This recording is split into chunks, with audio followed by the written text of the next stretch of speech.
A man is not judged in moments of comfort and convenience. A man's true character is revealed in moments of conflict, of turbulence and chaos. That's when you really discover who you are. When things are going well, you don't really know who you are. Which is why Robert Greene in the book Mastery talks about being very wary of success on the first attempt. Because if you just get it right without really knowing what the hell happened, it happened in such a short time frame, there's no lessons to derive from it. It was a very quick occurrence, which is why people that amass a lot of money very early on in their lives, without having worked and struggled for it for many years, tend to perform badly when it comes to their spending habits, and they usually don't retain their wealth. Life is difficult, man. I've spoken about this in videos before. Life is chaotic in nature. You will be dealt a bad card, usually at the worst possible time. I always talk about the car example, right? Everything will be going fine, and all of a sudden your car goes wrong. You're driving and then you hear a weird sound and you're like, fuck's sake, that's going to be $2,000 right there. You hit a pothole and you're like, fuck, suspension is fucked. It happens. Maybe you were saving up for something and then that happens and now you're like, where do I go from here? That's life. Now, as a man, we should anticipate that things will go wrong. You shouldn't be shocked by that. You shouldn't be surprised when something goes wrong. That is life. And you should prepare for the bumps along the way. Does it mean that you'll be prepared for every event that will take place? No. Sometimes you'll receive very shocking news out of the blue and you'll feel completely broken and in a state of shock. So when I talk about preparation, I mean expect that things will go wrong and ensure that you are doing everything you can to be okay when things go wrong. Right? Because life goes on. And as men, our role in society is different to that of women. Meaning that there is an expectation that we will lead the family. We will be there for our loved ones in times of difficulty. As a man, you are the leader of your household.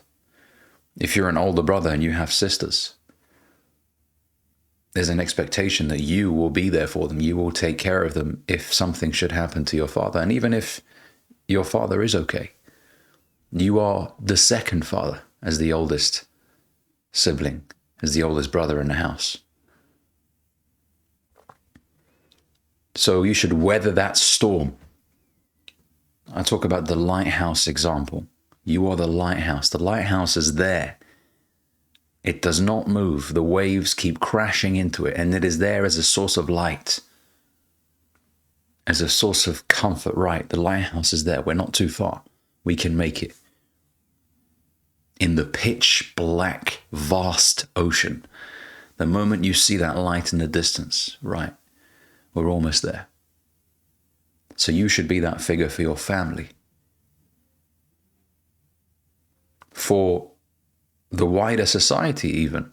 If you're someone who has been put in a position of power, then you should honor that position that you have been given. If you are a leader of a company or even a leader of a state, this is a position of huge responsibility. Now, I'm not speaking from experience. I haven't ruled a country before. However, it's a position of immense responsibility. And not every man is cut out for it. But there are men out there, and we should aspire to be that way, that thrive on the responsibility. You know, we talk a lot about the burden of performance. It's a subject that is spoken about on YouTube quite a bit, especially in the manosphere, shall we say.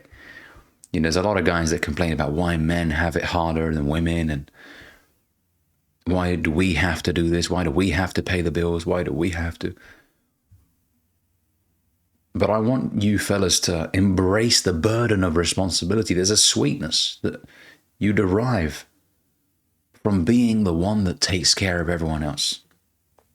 There are millions of hardworking men out there today working until the depths of the night, sometimes 2 shifts back to back, 2 8-hour shifts, to make sure that their daughters and their sons at home have the latest Nike shoes, have an iPad, have everything they need for school, are able to go on holidays twice a year. There are men out there paying the price, doing the dirty work. And you know what? If you ask them, is it worth it? They will say, absolutely. These are my children. This is my wife at home. I will do this 1,000 times over. If I was given 1,000 lifetimes, I will show up with the same enthusiasm, because the smile that I see on their faces at the end of the day makes it all worth it. That burden of performance is truly a gift that is bestowed upon us men. Now, when you see it that way, you no longer complain. When things are difficult, you no longer complain, because you see yourself as someone who has been gifted with this responsibility to ensure that everyone else is okay. Does that mean neglect yourself? No. It doesn't mean it has to come at the expense of you. No, make sure that you take care of yourself and your family. You can do both. You don't have to pick one or the other. If anything, you take care of yourself first, selfishly, so that you are in a position where you can take care of your loved ones. You know, you fill your cup so that you can fill other people's cups, right? And then you keep replenishing yours. You want to be the strongest possible father. And this is not just physically speaking, this is financially, this is spiritually, in every aspect of existence. So when things get tough, you're ready. Is it going to be easy? No, absolutely not. Are there going to be moments where you question whether you can even overcome these hurdles? Absolutely. Absolutely, 100%. But you grow through what you go through. I'm going to say that again. You grow through what you go through. You become a different man at the end of it. You're not going to be the same guy after this experience. Going through debt, struggling, being homeless, sleeping in your car, whatever it is that you're going through right now. This is shaping you into a completely different man.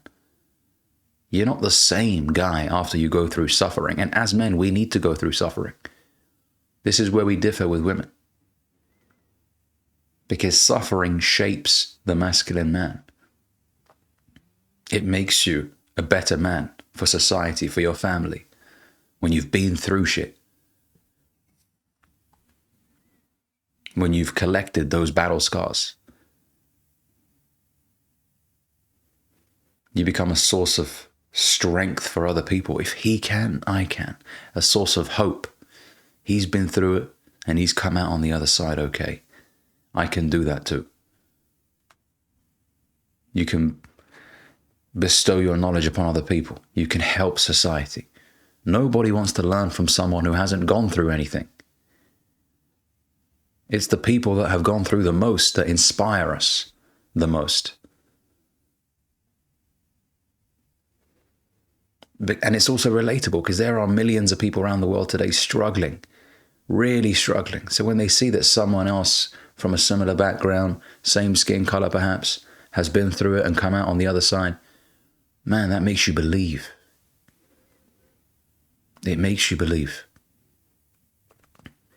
So look, suffering needs to be our best friend. This is a reminder to myself as well, by the way. I'm not saying this as someone who, you know, believes he's perfect. No. I need these reminders myself as well. Because life is tough, man. But we need to be tougher. We need to be tougher. We need to keep pushing. And just remind yourself, sometimes this helps, that there are men out there that have been through 1,000 times a circumstance that's 1,000 times more difficult than yours.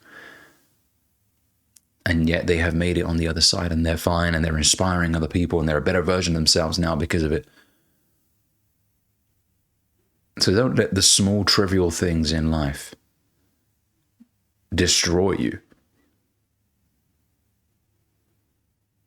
You are in control of your emotional state. Do not let your emotional state control you. If there's a lot of traffic and you're stuck and you're not moving, getting out your car and throwing shit and acting all emotional isn't going to change the reality of the situation. You're in traffic. You should have left earlier. And even if you left early and there was a lot of traffic, it is what it is. That's life. Things like this can happen. For you to act shocked and be in a state of absolute hysteria makes you look childish. You should expect this as a man. You should. Things like this can happen. Which is why, as a man, you should prepare for such things. Even if the odds of them happening are 1 in a million. It could happen.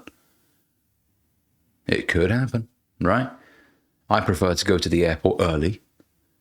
For some of my friends, I go too early. I usually go about 3 hours before, 3.5 hours. But I know friends of mine that are like, nah, you could do it in 2 hours. I know I can. I know I could get there 2 hours before and check in and do everything. But there's a risk that the road that I might go down is closed or the car breaks down. Anything can happen. So that's what I mean when I talk about preparation. It is what it is. But do not let the trivial day-to-day occurrences completely derail you. I spoke about Stoicism quite a bit on this channel. Stoicism is containing your emotions, not allowing your emotions to get the better of you. The lighthouse, you remain steady, you do not move, regardless of how strong the waves are. You remain firm against the chaotic, brutal nature that is out to get you. You're stoic. You know what? It is what it is. I'm late. I'll deal with the consequences. But me getting angry now, throwing a little hissy fit, ain't going to do anything. You miss your flight, there's no point shouting at the woman who is responsible for checking you in. You were late. Take your L and keep it moving. See, you really can judge a man's character in moments like this. In a restaurant, you're sat down, you get the wrong order. Do you stand up and this is unacceptable, or are you like, well, you know what, mistakes can happen. It's okay. You hand the plate back and you wait. Even if your friends are eating, you wait until yours is ready and then you eat. It is what it is. Is it convenient? No, it's inconvenient that happened, of course. Absolutely. But there's no point standing up and causing a scene. That person that served you the food doesn't get paid enough for you to be shouting at them at the top of your lungs, cursing them, using profanity towards them. It's a reflection of your poor character if you do that. Mistakes can happen. Now, if you go to a place and that happens every time, well, after the second time, you probably should stop going there. You are responsible for what you do. As Jim Rohn once said, you are not a tree, you can move. You don't like something, leave. No one's forcing you to be there. If you hate a certain restaurant, stop going there then. There's not a secret magnetic force that's pulling you there. Go somewhere else.